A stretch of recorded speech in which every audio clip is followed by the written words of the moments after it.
Sir, what if I've decided to discontinue my VUL plan? Meron pa din po bang withdrawal charges sa current fund value ko? So, depende yan sa product.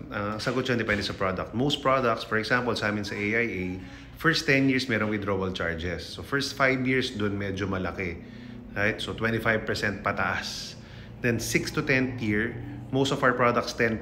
Yung meron lang kami isang product na 5% yung withdrawal charges, but still meron pa ring withdrawal charges. Alright? Bihira yung product namin na walang withdrawal charge. Right? Usually ito yung malaki yung insurance, maliit lang yung account value na natitira.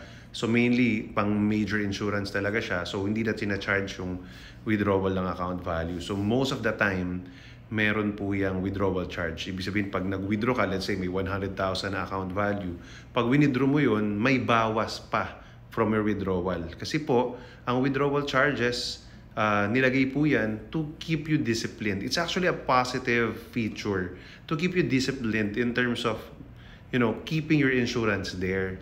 Para hindi kayo naghulog tas withdraw mo. Kasi pag withdraw mo, talo ka talaga eh. Lugi ka eh. It's not what insurance is for. Right? Whether VUL yan or whole life yan. Right? Ang purpose ng insurance is insurance. Ang purpose ng insurance is that anything happens to you, accident, death, critical illness, may makukuha para sa iyo or sa beneficiary mo. Alright? So, hindi dapat siya talaga wini-withdraw.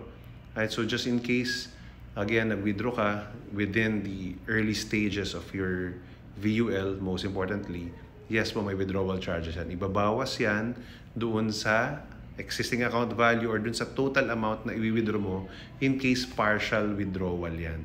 Now, beyond 10 years, usually wala na siyang withdrawal charges. Pero hindi yun meaning na mababalik na yung lahat ng hinulog mo. If the account value is lower than the total amount that what you paid for, then yun lang yung makukuha mo. No? Hindi yan ginagarantee na ibabalik yung total na naihulog mo. Although dahil nga, okay, partially investment siya, if mas mataas yung account value mo versus dun sa naihulog mo, then yun din yung makukuha mo. Alright? Tapos wala na siyang withdrawal charges kung beyond 10 years. So yun po ang sagot dito sa tanong ni Eddie.